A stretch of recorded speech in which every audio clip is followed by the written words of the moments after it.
Hello and welcome to Health Matters on Channels Television. Thank you for joining us. I am Mary Alale Yusuf. It's the Harmattan season, chilly mornings, cold nights, and on top of that, dust and dry weather caused by seasonal wind which blows across the northwestern Africa every year, roughly between the months of November and March. The intensity of the Harmattan may differ from one place to the other, but it generally lowers humidity and temperature. This holds the risk of fire outbreaks, but there may also be implications for health. With me on the show today is a consultant pediatrician and the CEO of Outreach Women and Children's Hospital, Dr. Efumbo Dosekun. You're welcome to the show. It's been a while. It has been a while. Okay, so let's start. Let me first ask you about cold itself. You know, we have the cold, chilly mornings, cold nights. Do people get sick because of cold? I'm not talking about germs or anything, just cold. I would say yes, you can get sick because of cold, particularly the vulnerables. Okay. That's the very old and the very tiny babies. You know, neonates can be affected by cold, and they call it cold stress injury. Cold stress injury? Yes. How does that, show up? What does it look like? Well, for the babies, what it actually does, it makes them more vulnerable to being ill. Okay. Yes. So it's like a breakdown thing. Yes, it's like an additional thing that makes, in the very tiny, if it's, very tiny babies, less than the average weight, it could actually slow them down till they pass away. And that's why very tiny babies must be very well wrapped up and not be exposed to cold. Funnily enough, they say there's no Harmattan in Lagos, but the people in Lagos are feeling it. Yes. What are some of the conditions that happen during the Harmattan season? I can quickly tell you there's a lot of coughing and sneezing. Yes, yes. Well, during the Harmattan season, the concerns I have, I will put it across. Two things. There could be an increase in road traffic accidents, which will lead to there being an increase in patients with trauma because of the poor visibility, particularly people who travel early hours in the morning. So they must take caution, use their hazard lights, and just be extra sensitive because the visibility is poor. Then the condition Harmattan affects the respiratory system. Okay. I think it affects any organ that is exposed to the elements, So the respiratory system, starting from, your having rhinitis, that's an inflammation in the nose region, to your sinuses. These are little pockets of air within your bone structure of your face, to tonsillitis, pharyngitis, laryngitis, bronchitis, and even pneumonias. So that generally during the Harmattan season is an increase in the number of patients who present with this problem.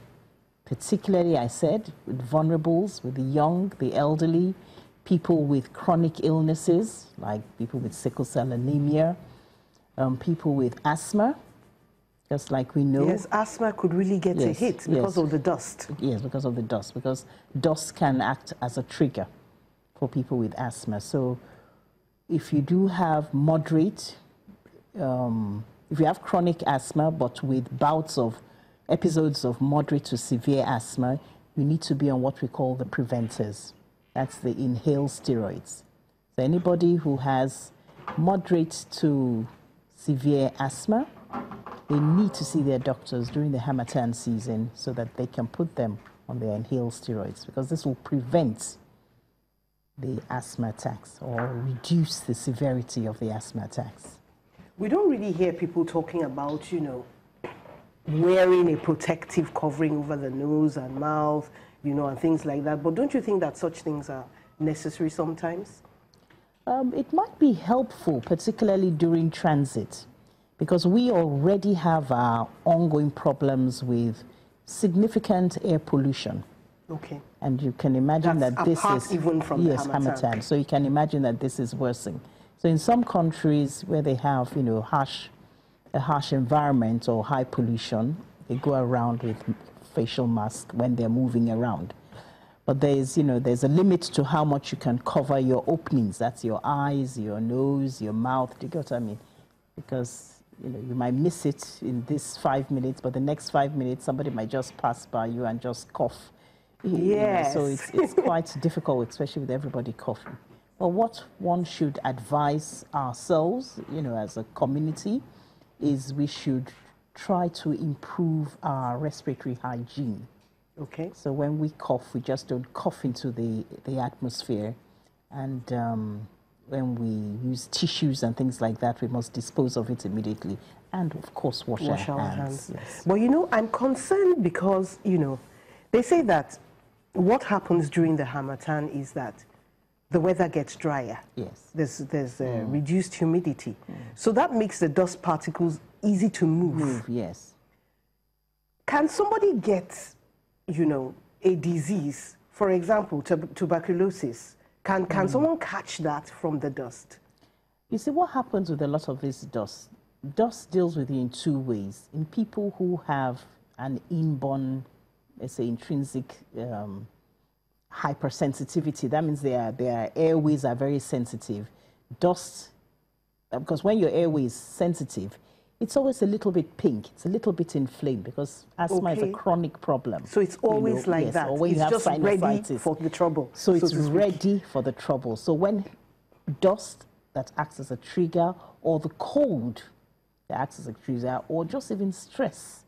So this could act as and lead to your tightening of your airway, pouring of fluid, and swelling of your airway, and then you present with cough and difficulty in breathing.